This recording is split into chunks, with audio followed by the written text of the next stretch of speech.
نہیں، میری زندگی میں تم کسی بنگالی سے شادی نہیں کرو گی، انتہائی غصے اور سختی کے ساتھ میں نے اپنی بیٹی سے کہا، ایسی بیٹی سے جو مجھے جان سے زیادہ پیاری تھی، جس پر آج تک میں نے غصہ نہیں کیا تھا، اس کے علاوہ میرا کچھ تھا بھی تو نہیں، وہی تو تھی سب کچھ میرے لیے۔ اس کا فون نہیں تھا، دھماکہ تھا۔ وہ طفیل سے شادی کرنا چاہتی تھی۔ میرا سر گھوم گیا۔ میرے سامنے سنتا ہار کا ریلوے جنکشن آ گیا، جس کے پلیٹ فارم پر ریلوے لائن کے ساتھ ساتھ بہاریوں کی لاشیں بکھری ہوئی تھیں، زخمی چہرے، کٹا ہوا جسم، جھلسے ہوئے بدن، لوٹی ہوئی لڑکیوں کے سڑتے جسم، مرے ہوئے بچے، سانتا ہار کا ہمارا بڑا سا گھر، گھر کے آنگن میں کھیلتے ہوئے بچے، بچوں میں میری باجی، گھیرے کے اندر ہرا سمندر، گوبھی چندر، بول میری مچھلی، کتنا پانی، اتنا پانی۔ پھر اچانک ایک اور دائرہ، پھر وہی سوال، اور گردن پر ہاتھ، کھنکتی ہوئی آواز، اتنا پانی، اتنا پانی۔ وہ شہر، وہ گھر، وہ گلیاں، وہ مکان، وہ محلے، کیا ہوا تھا؟ یکایک دیکھتے دیکھتے اتنی نفرت، اتنی نفرت۔ میں نے کپ کپاتے جسم کو سنبھالنے کی کوشش کی۔ کیسے کر سکتی ہے وہ ایک بنگالی سے شادی؟ شدید غصے کے ساتھ میری آنکھوں میں آنسو ابلنے لگے۔ میں نے آنکھیں بند کر لی۔ گولیوں کی آواز کے ساتھ چاروں طرف سے چیخوں کی آوازیں آنا شروع ہو گئیں۔ اماں، ابا، پھوپھی، باجی، سب کچھ ذہن کے پردے پر ایک کے بعد ایک دوڑتے چلے جا رہے تھے، سہمے ہوئے، ڈرے ہوئے، کبھی اوپر، کبھی نیچے، کبھی ادھر، کبھی ادھر۔ دروازہ بند کر کے اس کے سامنے بھاری میز لگا دی تھی، مگر ہراساں چہرے، اتنے ہراساں۔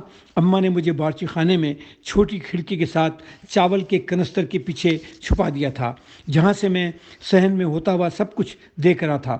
مکتی باہنی کے اصلاح برداروں کے ساتھ بنگالیوں کا مجمع دروازہ توڑ کر سب کچھ روند کر اندر داخل ہوا۔ 4-5 گولیاں چلیں اور میری آنکھوں کے سامنے اماں، ابو، پھوپھی وہی ڈھیر ہو گئے تھے۔ باجی چیخ رہی تھیں، چلا رہی تھیں، خوف سے پھیلی ہوئی آنکھوں کے ساتھ 3 لڑکوں نے انہیں پکڑ کر اٹھایا اور تیزی سے گھر سے نکل گئے تھے۔ مکتی باہنی کے ساتھ آنے والوں نے دیکھتے دیکھتے گھر لوٹ لیا تھا۔ منٹوں میں گھر سے نکل گئے اور دور سے باجی کی چیخوں کی آوازیں آ رہی تھیں۔ میں کنستر کے پیچھے تھر تھر کانپ رہا تھا۔ کانپ تو میں اب بھی رہا تھا۔ ان بنگالیوں میں وہ شادی کرنا چاہ رہی تھی۔ میرا سر پھر چکرا گیا۔ میرا دل کہہ رہا تھا کہ میں اتنا چیخوں کہ دم نکل جائے۔ ساری دوپہر میں ان کنستر کے پیچھے تھر تھر کانپتا رہا، صحن میں پڑی ہوئی اماں، ابا اور پھوپھی کی لاشوں کو تکتا رہا۔ خوف کے مارے نہ ہل سکتا تھا اور نہ ہی اتنی ہمت تھی کہ چیخوں۔ مغرب سے ذرا پہلے میرے چچا چند لوگوں کے ساتھ ٹوٹے ہوئے دروازے سے داخل ہوئے، جنہیں دیکھ کر میں دوڑتا ہوا باہر نکلا اور ماں کی لاش پر گر گیا۔ سرد لاش میں کچھ بھی نہیں تھا۔ محیط چچا نے مجھے اٹھایا، گلے سے لگایا اور دوسرے لوگوں نے چادروں سے لاشیں ڈھانپ دیں۔ گھر کا ہر فرد قتل ہو چکا تھا۔ باجی کو مکتی بہانے والے اٹھا کر لے گئے تھے۔ نہ جانے ان کے ساتھ کیا ہوا ہوگا، انہیں مارا گیا ہوگا، وہ چیخی ہوں گی، انہیں ایک ایک کر کے کئی بنگالیوں نے پامال کیا ہوگا، وہ بھاگی ہوں گی، انہیں پکڑ لیا ہوگا، شاید قتل کر کے کسی ندی نالے یا دریا میں پھینک دیا ہوگا، ان کا کچھ پتہ نہیں چلا، خدا کرے مر گئی ہوں۔ کئی بہاری لڑکیاں بنگالیوں کے گھر میں رکھ لی گئی تھیں، انہیں مستقل پامال کیا جاتا رہا تھا اور میں نے پھر آنکھیں بند کر لیں۔ وہ کیسے کسی بنگالی سے شادی کر سکتی ہے؟ ان لوگوں نے، جنہوں نے میرے ابو، میری اماں کو، پھوپھی کو بے دردی سے قتل کر دیا، میری باجی کو اٹھا کر لے گئے۔ زندگی میں پہلی دفعہ مجھے اپنی اکلوتی بیٹی سے گھن آئی۔ شدید نفرت کا ایک ریلا سا میرے جسم میں ٹھانٹے مارنے لگا۔ لندن میں ساجدہ کے مرنے کے بعد میں نے شادی نہیں کی تھی۔ مجھے کچھ اچھا نہیں لگتا تھا۔ کوشش کے باوجود ساجدہ کی جگہ کسی کو بھی نہیں دے سکا۔ گاڑی کے حادثے کے بعد وہ 11 دن تک زندگی موت کی کشمکش کے بعد مر گئی تھی۔ میری زندگی میں جیسے اندھیرا ہو گیا۔ ایسا لگا جیسے سارے چراغ گل ہو گئے ہیں، تمام راستے بند ہو گئے ہیں، روشنی کی کوئی کرن کہیں بھی نہیں ہے۔ میری 9 سالہ بیٹی اسما، ساجدہ کی آخری نشانی، کسی ٹمٹماتے ہوئے چراغ کی طرح میری رہنما بن گئی۔ میں نے زندگی اسی کے سہارے گزاری، کسی طرح سے اپنے آپ کو منظم کر لیا۔ صبح اٹھنا، اسے تیار کرنا، اسکول چھوڑنا، پھر سپہر تک اپنی سرجری میں بیٹھنا، اسے گھر واپس لانا، ہوم ورک کرانا، باہر جانا، پارک میں گھومنا، کبھی گھر پر، کبھی گھر کے باہر، کھانا کھانا، اس کے ساتھ کھیلنا، اسے سلانا، ان ساری سرگرمیوں میں مجھے مزہ آنے لگا تھا۔ وہ میری بیٹی تھی، میرا کھلونا، میرا دل، جگر، میری جان، میری دوست۔ اسی ایک سہارے کے ساتھ زندگی گزر گئی تھی، گزر ہی جاتی ہے۔ زندگی تو سانتاہار کے ریلوے اسٹیشن تک، کراچی تک بھی گزری تھی۔ زندگی تو سانتاہار کے ریلوے اسٹیشن سے کراچی تک بھی گزری تھی۔ روتے ہوئے، موت کے خوف سے چھپ چھپ کر بھاگتے ہوئے، محیط سجا نے اپنے جوان بیٹے کو آنکھوں کے سامنے قتل ہوتے ہوئے دیکھا تھا۔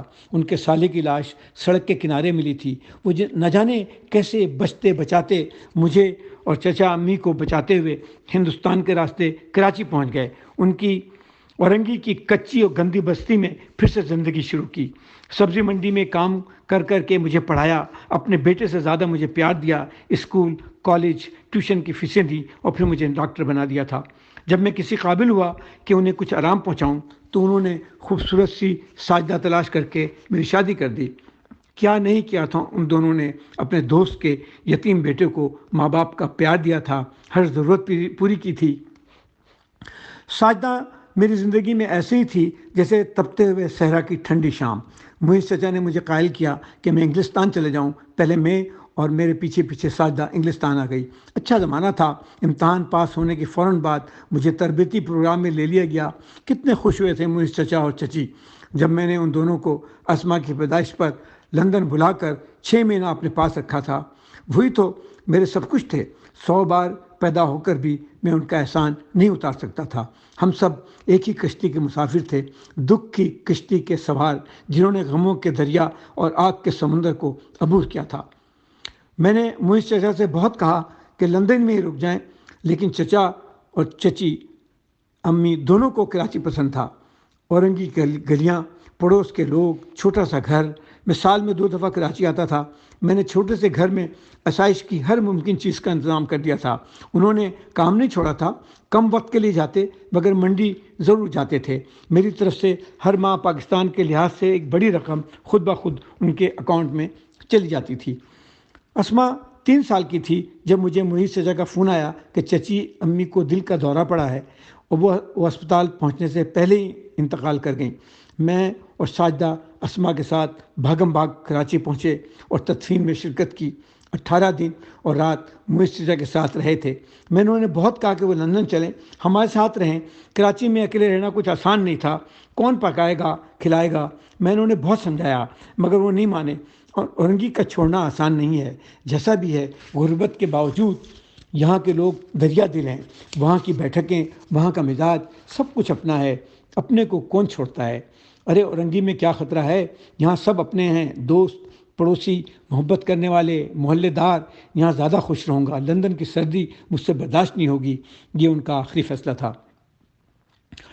میں نے ان کے کھانے پینے کا بندوبست کر دیا تھا۔ ایک پڑوسی گھر کو ہر مہینہ پیسے بھیجتا تھا جو ان کے گھر کے سارے انتظامات کرتے تھے۔ ناشتہ، کھانا، گھر میں پانی، بجلی، پنکھا، میٹر، سب کی دیکھ بھال ان کی ذمہ داری تھی۔ 1.5 سال میں ہر 6 ماہ پر میں کراچی آتا تھا اور ہفتہ رہ کر چلا جاتا تھا۔ کاش میرے ساتھ چلتے، لیکن انہیں تو اورنگی پسند تھا۔ اورنگی کے لوگ، گلیوں کے چائے خانے، چھوٹی سی دنیا کی بڑی بڑی سیاستیں۔ مگر اسی اورنگی میں ہمارے چھوٹے سے گھر پر ڈاکہ ڈالا گیا۔ وہ سب کچھ لوٹ کر لے گئے، گھر کی چھوٹی چھوٹی چیزوں سے لے کر پنکھے تک، اور کسی کو پتہ بھی نہیں چلا۔ کرسی سے باندھ کر انہیں مارا پیٹا گیا۔ صبح جب ان کے لیے ناشتہ لایا گیا تو مکمل طور پر بے ہوش تھے۔ مجھے جیسی خبر ملی میں پہلی پرواز سے کراچی پہنچ گیا۔ وہ سول اسپتال کے ایک وارڈ میں بڑے خستہ حال میں تھے، نیم بے ہوش، نہ کوئی دیکھنے والا، نہ پوچھنے والا۔ نہ ڈاکٹر کو پتا تھا کہ انہیں کیا ہوا ہے، نہ نرسوں کو اندازہ تھا کہ انہیں کون سی دوائی ملنی ہے۔ میں نے جلد سے جلد انہیں ایک پرائیویٹ ہسپتال میں منتقل کرنا چاہا، مگر اس سے پہلے کہ میں انہیں لے جاتا وہ سرجیکل وارڈ میں بے کسی کی موت مر گئے۔ اپنے شہر میں اپنے ہی لوگوں نے انہیں مار دیا تھا۔ میں زندگی میں اتنا کبھی نہیں رویا تھا۔ زندگی اتنے دھوکے دے گی میں نے سوچا بھی نہیں تھا۔ مشرقی پاکستان کے بعد کراچی میں ایسا ہوگا، اورنگی کی اس بستی میں جہاں سارے بہاری رہتے ہیں۔ کیا ہو گیا تھا اس شہر والوں نے لوٹ دیا۔ زبان کے نام پر، نسل کے نام پر، نفرت کے نام پر، حق کے نام پر، سارے زخم میرے تھے، تمام دکھ میرے لیے۔ ساجدہ نہیں ہوتی تو شاید میں مر جاتا۔ بڑا برا وقت تھا میرے لیے۔ ریاسیت اداسی، محرومی اور ناخوشی نے جیسے میرے جسم کے ایک ایک خلیے پر قبضہ کر لیا تھا۔ ماں، باپ، پھوپھی کا قتل، لاپتہ ہونے والی بڑی بہن، نہ جانے جس پر کیا گزری ہوگی۔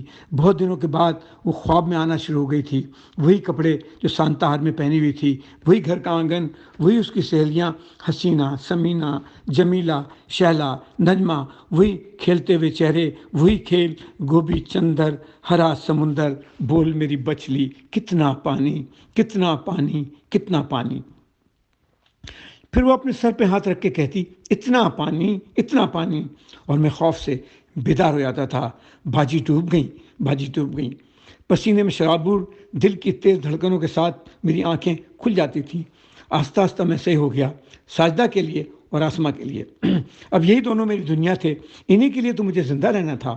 ایک دن خواب میں باجی نے بھی یہی کہا تھا مسکراتے ہوئے، میں یہاں ٹھیک ہوں، تم خوش رہو، خیال رکھو اپنا، میری اسما کا۔ اور وہ مسکرا دی تھی۔ میری آنکھ کھل گئی، خوشی کے ساتھ ان کا مسکراتا ہوا چہرہ نظروں کے سامنے گھوم رہا تھا۔ کیسی تھی میری بہن، مر کے بھی میرے ساتھ تھی۔ میری فکر میں اس رات میں بڑی گہری نیند سویا۔ سب کچھ صحیح ہو گیا تھا، زندگی اپنی ڈگر پر چل نکلی تھی۔ دوستوں کا ایک چھوٹا سا خاندان تھا، کم خرچہ اور زیادہ آمدنی تھی، اچھی سی بیوی تھی، ہنستی مسکراتی کھیلتی کودتی اسما تھی۔ اتنی زیادہ خوشیاں تو میں نے مانگی بھی نہیں تھی، شاید اوپر والے کو بھی یہی برا لگ گیا۔ زندگی نے پھر دھوکہ دیا۔ ساجدہ لندن جیسے شہر میں سڑک پار کرتے ہوئے ایک بے قابو کار سے ٹکرا گئی، شدید زخمی حالت میں اسپتال پہنچائی گئی۔ میں پہنچا تو وہ جا چکی تھی۔ آج تک یہ بات سمجھ میں نہیں آئی کہ سنتاہار میں جو کچھ ہو چکا تھا اس کے بعد تو اوپر والے کو قرار آ جانا چاہیے تھا۔ کیوں بار بار میرا امتحان ہو رہا تھا؟ ایسا کیا گناہ کیا تھا میں نے اور میرے پرکھوں نے کہ جس کی سزا مجھے بار بار دی جا رہی تھی؟ میری دنیا ایک بار پھر ویران ہو گئی۔ میں نے اپنے آپ کو سنبھال لیا۔ جلدی اس 9 سال کی گڑیا کے لیے جسے ابھی تو زندہ رہنا تھا، اگر مجھے کچھ ہو جاتا تو اس کا کیا ہوتا؟ اس سوچ کر ہی میرے رونگٹے کھڑے ہو جاتے۔ اسے کھلاتے، پڑھاتے، سلاتے اور خود آہستہ آہستہ اندر روتے روتے میں نے اپنے آپ کو سنبھال لیا۔ بڑا مضبوط رشتہ تھا ہم دونوں باپ بیٹی کا، بہت قریب تھے ہم دونوں۔ ساجدہ کے بعد ایک دن ایسا نہیں گزرا جب ہم دونوں نے ایک دوسرے سے بات نہیں کی ہو۔ اسکول، کالج، تعلیمی کیمپ، کالج کی پکنک اور اب کیمبرج یونیورسٹی کے دن رات ہم دونوں ہر روز بات کرتے تھے، ہنستے تھے، خوش ہوتے تھے۔ وہ ہر بات مجھ سے کرتی تھی۔ ایک دم سے ہمارے درمیان یہ بنگالی لڑکا آ گیا جس سے اسما شادی کرنا چاہتی تھی، اس قوم میں جس کے لیے میرے دل میں نفرت کے سوا کچھ بھی نہیں تھا، کچھ بھی نہیں۔ 7 مہینے تک ہم نے ضرورت کے سوا کوئی بات نہیں کی۔ میں دل میں دعا کرتا تھا کہ میں مر جاؤں تو سکون سے اس بنگلہ دیشی سے شادی کر لے، اپنے ہوتے ہوئے اپنی متاعات، زندگی کی تمام پونجی ان لوگوں کے ساتھ کیسے رخصت کرتا جو میرے ماں باپ اور خاندان کے قاتل تھے۔ میرے بہن کو پامال کیا تھا ان لوگوں نے۔ اس اتوار کی صبح اسما نے جھجکتے ہوئے آہستہ آہستہ مجھ سے کہا تھا، پاپا ایک وعدہ آپ کریں اور ایک وعدہ میں کرتی ہوں۔ میں نے سوالیہ نظروں سے اسے دیکھا، اس نے نظریں نیچے کر لی۔ میں نے بہت دنوں کے بعد اس کے چہرے پر نظر ڈالی تھی۔ اتنی ویران آنکھیں، اتنا سرد چہرہ، یہ میری بچی تو نہیں تھی۔ دل کے اندر جیسے خون رسنے لگا۔ میں اس سے شادی نہیں کروں گی، لیکن آپ صرف ایک بار اس سے مل لیں۔ ایک بار ملنے کے بعد اگر آپ کہیں گے کہ اس سے شادی نہ کروں تو میں شادی نہیں کروں گی، وہی کروں گی جو آپ کہیں گے۔ اس کی آنکھیں ڈبڈبا رہی تھیں۔ کہاں ہے وہ؟ میں نے سوال کیا تھا۔ ڈھاکہ، بنگلہ دیش میں، اپنی ماں کے پاس۔ میرے جواب کا انتظار کر رہا ہے، لیکن جواب تو آپ نے دینا ہے۔ پلیز پاپا ڈھاکہ چلے جائیں، اس سے، اس کے خاندان سے مل لیں، جواب دے دیں، جو بھی جواب ہے۔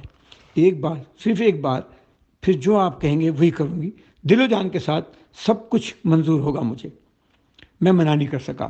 ڈھاکہ کے سنارگاؤں ہوٹل میں نے ایک کمرہ بک کرا لیا اور لندن سے ایمریٹس ایئر کے جہاز سے ان لوگوں سے ملنے چلا گیا تھا، اسی بنگلہ دیش میں جہاں میرے اور میرے جیسے ہزاروں بہاری خاندان برباد کر دیے گئے، قتل کر دیے گئے، پامال ہوئے۔ میں نے سوچا بھی نہیں تھا کبھی بنگلہ دیش جاؤں گا، مگر قسمت مجھے پھر یہاں لے آئی تھی۔ مجھے پتا تھا کہ مجھے کیا کرنا چاہیے۔ واپس انگلستان جا کر اسما کو اس شادی کے لیے منع کر دینا ہے۔ قسمت قسمت قسمت کیا کرا رہی تھی مجھ سے، میں اندر سے ڈر سا گیا۔ مولوی تمیز الدین روڈ پر بنگلہ دیش ای حکومت کا 5 ستارہ والا ہوٹل عالیشان ہوٹل ہے۔ میں طفیل سے ملنے اسی ہوٹل میں آیا تھا۔ اسما نے اسے خبر کر دی تھی، مجھے اس کا نمبر دے دیا تھا۔ پہنچنے کے دوسرے دن میں نے اسے فون کر کے ملنے کی خواہش کا اظہار کیا۔ پہلی نظر میں ہی میں اس سے مرعوب ہو گیا۔ اس کی شخصیت میں ایک خاص قسم کی چمک تھی۔ وہ عام بنگالیوں کی طرح سانولا نہیں تھا، گورا تھا، طویل قامت اور پر اعتماد۔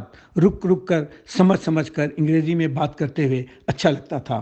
اس نے کیمبرج سے معاشیات میں ماسٹرز کیا تھا اور ایک بڑی کمپنی میں اعلیٰ عہدے پر کام کر رہا تھا۔ اس کی ماں ڈاکٹر تھی اور والد کا انتقال ہو چکا تھا۔ بظاہر مجھے اچھا لگا۔ حقیقت تو یہ ہے کہ وہ اسما سے زیادہ وجی تھا۔ عام حالات میں کسی بھی لڑکی کا باپ اسے داماد بنا کر خوشی ہوتا، یہ میں نے سوچا ضرور تھا، مگر سانتاہر کا ریلوے جنکشن، پٹریاں، پتھر، گھاس، ٹوٹے ہوئے لکڑی کے سلیب، بہاریوں کا کیمپ، باجی کی چیزیں، ہرا سمندر، میں نے بڑی مشکل سے اپنے آنسو روکے۔ اس نے مجھے گھر آنے کی دعوت دی تاکہ میں اس کی ماں سے ملوں، لیکن میں نے اس سے کہا کہ بہت ہی اچھا ہو اگر ان سے سونار گاؤں ہوٹل میں ہی ملاقات ہو، مجھے ان کی میزبانی کر کے اچھا لگے گا۔ اس نے ضد نہیں کی۔ گھر جا کر اس نے فون کر کے بتایا کہ دوسرے دن شام کو 4 بجے وہ اور اس کی ماں مجھ سے ملنے آئیں گے۔ میں نے سوچا کہ اچھا ہے، جلدی مل لوں تو پھر اگلے دن ہی واپس چلا جاؤں گا۔ میں نے اپنا وعدہ پورا کر لیا، اب اسما نے وعدہ پورا کرنا تھا۔ مجھے ایک طرح سے اطمینان سا ہوا۔ سونار گاؤں ہوٹل کے لانج میں کونے والے صوفے پر وہ اکیلی بیٹھی ہوئی تھی۔ مجھے دیکھ کر کھڑی ہو گئی۔ میں طفیل کی ماں ہوں، اکیلی آئی ہوں۔ میں نے اسے آنے سے منع کر دیا تھا۔ انہیں صاف سیدھی انگریزی میں کہا تھا۔ نیلے رنگ کی قیمتی ساری میں لپٹی ہوئی خوبصورت ناگ نقشے کے ساتھ ان کے سانولے رنگ میں بے پناہ کشش تھی۔ میرے ذہن میں فوراً ہی انگریزی کا لفظ ایلیگنٹ آیا۔ وہ ایک جوان جہان بیٹے کی ماں نہیں، چھوٹی بہن لگ رہی تھی۔ نہ چاہنے کے باوجود مجھے ان کا وجود اچھا لگا۔ اسما کی شکل آپ سے بہت ملتی ہے، انہوں نے آستہ سے کہا تھا۔ اچھا، آپ اس سے مل چکی ہیں؟ میں نے سوال کیا تھا۔ کئی بار، جب یہ کیمبرج میں پڑھ رہا تھا تو میں سال میں 2-3 بار چلی جاتی تھی۔ اسما بہت پیاری بچی ہے، بہت پیاری، بہت پیار کرنے والی۔ اس نے ہمیشہ بہت خیال کیا ہے میرا، مجھے بہت پسند ہے، مجھے بہت اچھی لگتی ہے، مگر پتہ نہیں وہ میری قسمت میں ہے کہ نہیں۔ مگر یہ سارے فیصلے تو اوپر والا ہی کرتا ہے، جو وہ کرے گا اچھا کرے گا۔ ان کی بڑی بڑی آنکھوں میں ایک سکون سا تھا، ایک خاص قسم کا سکون جسے میں الفاظ میں بیان نہیں کر سکتا ہوں۔ ان کے خوبصورت چہرے پر اطمینان کی چاندنی سی پھیلی ہوئی تھی۔ میں خاموش رہا، کیا کہہ سکتا تھا۔ میں نے ان کے لیے چائے منگوائی۔ میری سمجھ میں نہیں آ رہا تھا کہ ان سے کیا بات کروں، کیونکہ میرے پاس تو بات کرنے کو کچھ بھی نہیں تھا۔ شاید انہوں نے سوچا ہو کہ میں رشتہ مانگوں گا۔ میں خاموشی سے کبھی ان کو اور کبھی ہوٹل میں آنے جانے والوں کو تکتا رہا۔ طفیل کا باپ نہیں ہے، انہوں نے میری طرف دیکھتے ہوئے آہستہ کہا تھا۔ اسے یہی پتہ ہے کہ میں اس کی پیدائش کے بعد بیوہ ہو گئی تھی۔ میں نے اسے ماں اور باپ بن کر ہی پالا ہے، مگر حقیقت کچھ اور ہے جو میں اسے نہیں بتانا چاہتی، اسی لیے میں اسے لے کر نہیں آئی ہوں۔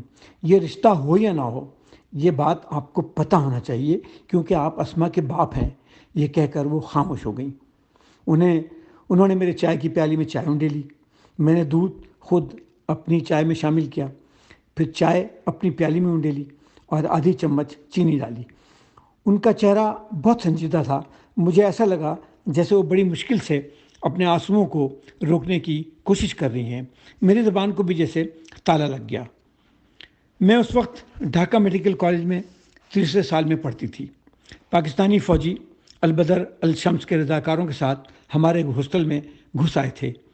بدلتے ہوئے خراب حالات کی وجہ سے ڈھاکہ شہر کی زیادہ تر لڑکیاں اپنے گھروں کو چلی گئی تھیں۔ ہم 15-16 لڑکیاں ڈھاکہ سے باہر کی تھیں، گھروں کو جانے والی تھیں، مگر اس دن ہم سب کا اجتماعی بلااتکار کئی گھنٹوں تک ہوتا رہا، ایک کے بعد ایک۔ ہم کچھ بھی نہیں کر سکتے تھے۔ طاقتور مردوں کے ہاتھ میں اسلحہ ہو تو ان سے ہماری جیسی لڑکی نہیں لڑ سکتی، ان کا بلااتکار ہوتا ہے، انہیں لوٹا جاتا ہے، وہ چیخ بھی نہیں سکتی، رو بھی نہیں سکتی، اگر بچ جاتی ہیں تو تمام زندگی روتی رہتی ہیں، ان کی خاموش چیخیں ان کے اندر ہی گونجتی رہتی ہیں۔ مجھے پتہ نہیں ہے ان میں سے کون طفیل کا باپ تھا، زندہ بچا یا بھارتی فوجیوں کے ہاتھوں مارا گیا۔ شاید جنگی قید بنا ہو، شاید زندہ ہو پاکستان میں کہیں، لاہور میں، جہلم میں، گجرات میں۔ طفیل انہی میں سے کسی ایک کا بیٹا ہے، کہہ کر وہ خاموش ہو گئی۔ ٹیشو پیپر سے اپنی آنکھوں سے نکلتے ہوئے قطروں کو خشک کیا، پھر میری طرف غور سے دیکھا اور آہستہ سے بولی، آپ کو اس کا پتہ ہونا چاہیے، میرے بیٹے کو پتہ ہو نہ ہو، لڑکی کے باپ کو یہ بات بتانا ضروری ہے۔ ان کی آنکھوں کی چمک مان پڑ گئی۔ میں کوشش کے باوجود اپنے آنسوؤں کو سنبھال نہیں سکا۔ مجھے تو پتا تھا کہ وہ کیوں رو رہی ہیں، لیکن انہیں نہیں پتا تھا کہ میرا دکھ کیا ہے۔